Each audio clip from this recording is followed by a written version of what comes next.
Hello les amis, comment ça va? Moi ça va, la super pêche. J'espère que vous aussi. Bon, aujourd'hui, je vais vous raconter trois moments qui ont marqué ma life, ma vie, ma vida, mi vida. Ok? Ok. Bon, on va commencer par le numéro 3, évidemment. Les amis, en numéro 3. Le moment qui a marqué ma vie, un des moments qui a marqué ma vie, c'est ma rencontre avec Luis Figo. Comment ça s'est passé? Alors, on partait en vacances avec mes grands-parents et ma sœur. C'était en 2006. L'équipe du Portugal revenait de la Coupe du Monde. Donc voilà. Et comme par hasard, j'ai envie de te dire, on partait le même jour. Voilà. Mais on prenait pas le même avion. On partait juste le même jour. Il se trouvait qu'on partait le même jour. Il rentrait le même jour au Portugal que nous, on allait au Portugal. Tu vois. Et du coup moi, dans l'euphorie du truc, je me suis dit, putain, j'imagine, on prend l'avion avec eux et tout ça. Sauf que la Coupe du Monde ne se passait pas en France, donc ça pouvait pas être possible, tu vois. Donc voilà, esprit, j'avais 11 ans, les gars, tu vois. Donc voilà, moi j'ai ce truc là dans la tête où je dis, putain, c'est dingue, on part le même jour au Portugal que l'équipe du Portugal. Et on devait faire une escale à Lisbonne, parce que le billet était moins cher, hein, tout simplement. Et on fait l'escale à Lisbonne. Et, arrivé à Lisbonne, on rate notre avion qu'on devait prendre pour aller jusqu'à Faro après. Donc là, bordel un peu, tu vois, on est un peu vénère, tu vois, normal. Et du coup, on voit avec la meuf là qui s'occupe des billets d'avion. Donc je crois que mes grands-parents payent un supplément pour qu'on prenne l'avion suivant. Et du coup, on se trouve surclassé sur l'avion suivant et on se retrouve en première classe. Donc dingue, tu vois. Donc déjà dingue, tu vois, c'est la première fois que je vais en première classe. Bon, pour une demi-heure d'avion, parce que de Lisbonne à Faro, il y a une demi-heure. Et donc on prend l'avion, nanani, on s'assoit dans l'avion. Et qui je vois arriver, gars? Luis Figo, la vie de ma mère. Et là, ma grand-mère, elle me dit, oh, regarde, il y a qui? Je dis, il y a qui? C'est Luis Figo. Gars, j'étais en panique, tu vois. Je dis, oh, frère. Je dis, ah, bah, tiens, j'ai 11 ans, fan incommensurable de Luis Figo, mon joueur de foot préféré. Et je dis à mamie, bah vas-y, mamie, va lui demander un autographe. Et donc elle se lève et tout ça, la meuf au début elle dit non, non, il veut être tranquille. Elle dit oh, c'est juste un autographe. Je dis bon, ok. Donc il fait mon autographe, tu vois, je suis dingue. Tu vois, j'ai un autographe de Luis Figo, je suis comme un dingue. Je suis comme un dingue. Je suis fou, tu vois. Et donc on fait une demi-heure d'avion, l'avion se pose et tout ça. Et arrivé à l'aéroport, moi, comme un gosse de 11 ans, je le suis. Voilà, je le suis dans tout ce qu'il fait, je le suis jusqu'au bagage. Je suis derrière lui, je suis comme un dingue. Je suis comme un dingue.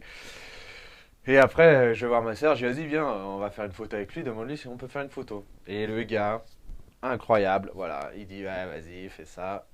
Ils ont fait la photo, ma soeur lui dit en portugais bravo pour votre Coupe du Monde et tout ça, il lui dit merci. Les gars, hyper sympa, et ça a donné cette photo que vous voyez maintenant. Bon, il y a un connard derrière qui est sur la photo, il a fait une photo bombe, ce bâtard. Mais voilà, je suis tellement heureux d'avoir fait la photo avec Luis Figo, les amis, c'était un rêve de gosse, c'était un rêve d'enfant de le rencontrer. J'ai pu le rencontrer et par un pur hasard en plus. Donc voilà, c'était incroyable. Voilà un moment magique. Je vous souhaite tous les fans de foot de rencontrer votre footballeur préféré. C'est un moment incroyable. Numéro 2 les amis, numéro 2. Alors au numéro 2, ça s'est passé tout récemment. Ça a été en novembre 2019 quand je suis allé au concert de Camaro Baby, Camaro. Donc j'étais déjà allé à son concert en 2004 avec mon père en 2005 à l'Olympia. Mais voilà, j'étais petit, j'avais des fragments de souvenirs, mais pas assez. Mais là, 2019, quand je vois qu'il annonce qu'il refait un concert, tu vois, je vois ça, gros, je suis comme un dingue. Je prends mes billets direct, tu vois. J'y suis allé solo. Mais bien sûr, j'y suis allé solo parce que voilà, parce que je suis seul fan de Camaro dans mon entourage aussi. Je connais toutes ses chansons par cœur, voilà, je suis un fan. Et j'y vais, et je prends mes billets, tu vois. Et je suis sur la route, et je me fais les albums, tu vois. Je me fais les albums, je suis comme un dingue, tu vois. J'arrive dans la salle, Je suis comme un dingue, je dis putain, ça y est, on y est là. Putain, c'est Camaro là. Oh, je vais avoir Camaro, putain. Ah, je suis comme un dingue. Ah, je suis fou, tu vois. Je suis euphorique, tu vois. Et là, bam, il arrive, entrée. Bam. Je vous mets l'entrée, tu vois. Hop, allez, je vous mets des petits fragments de concert. Bam. Là, il arrive sur scène.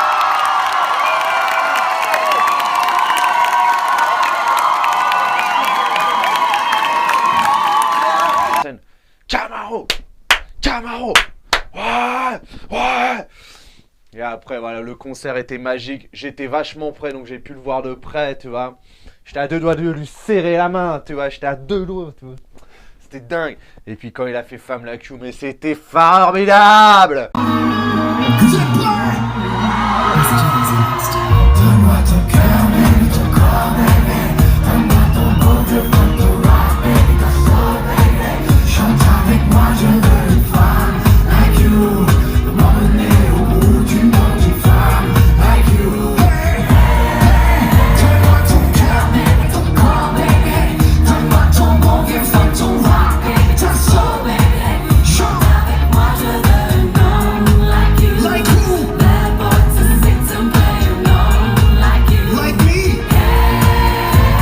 C'était incroyable, les amis, c'était incroyable. Ouais, c'était magique. Honnêtement, j'ai vécu ce concert comme quelque chose de magique. Je l'attendais depuis des années, ça a été formidable. Voilà, voilà les amis, c'était fou. Non mais c'était fou, c'était fou. C'était dingue, c'était dingue. Camaro baby, let's do it now. Come on. Ah ouais, j'ai hâte qu'il refasse un troisième concert parce que oui, parce que 4 mois plus tard, il a fait un deuxième concert. J'y suis retourné. Donc là, s'il en fait un troisième, je vais y retourner, bien évidemment. Bien évidemment, vous me connaissez, je suis fou. En numéro 1, les amis. En numéro 1. Là, ça va parler à pas mal de monde. J'ai l'impression. Petit indice. Euro 2016. Victoire du Portugal. En finale. Voilà. Vainqueur de l'Euro 2016, voilà. C'est mon plus beau souvenir. Un des souvenirs les plus marquants de ma vie. Voilà. Victoire du Portugal à l'Euro 2016 face à la France. Petit piqûre de rappel du but d'Eder. Coutinho avec Eder qui fait du mal à la défense française. Eder fait beaucoup de mal. Il enchaîne la frappe et il marque. C'est l'ouverture du score. Le Portugal grâce à Eder mène à 1-0. Son entrée a fait beaucoup de mal aux Bleus. Et c'est lui qui trompe un Hugo Lloris qui s'est fait... Oui les amis, oui.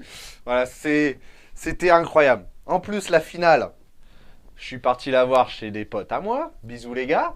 Pensant que voilà, eux dans leur tête, ils étaient sûrs qu'ils allaient gagner, j'en suis sûr. Dans leur tête, ils se sont dit, vas-y, on va bouffer les Portugais, moi je viens, tu vois. Et au fond de moi, je pense que j'avais ce petit espoir-là, tu vois, qui était à mes chevilles, tu vois. Il est arrivé de là, tu vois, à mes chevilles. J'avais cette petit espoir-là qui est monté. Quand on a passé la 90e minute, je me suis dit, ça peut le faire. Et eux, dans leur tête, je me suis dit, ils se sont dit, vas-y, c'est gagné. Mais non, c'est pas gagné. Un match n'est pas gagné d'avance, les gars. Et moi, j'y suis allé avec mon petit drapeau du Portugal. Le seul Portugais entouré de 5, 6... On était 5 ou 6 supporters de la France, voilà. J'étais esselé. Et quand le but a été marqué par Eder et que on a soulevé la coupe, c'est eux qui étaient esselés, mon gars. Mais oui, bonhomme.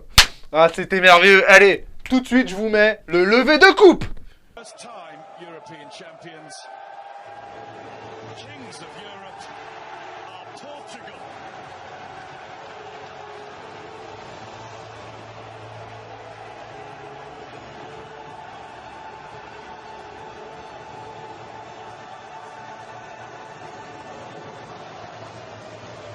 There will be a party tonight. Voilà les amis, c'est le souvenir le plus marquant de ma vie.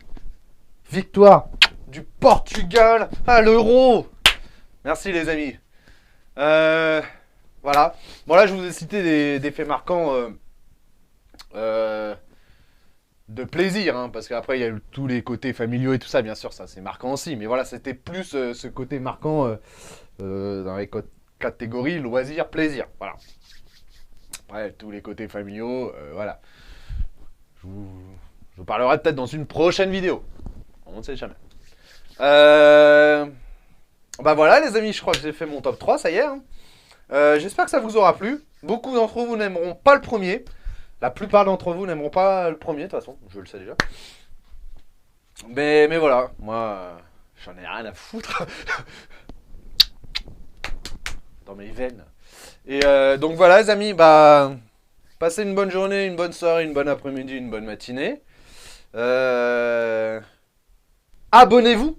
Abonnez-vous les amis, si ce n'est pas encore fait. Abonnez-vous, activez la cloche. Ding ding. Et puis sinon, bah, bisous bisous. Baby, s'il le fallait, partirait ensemble, prendre des territoires hostiles.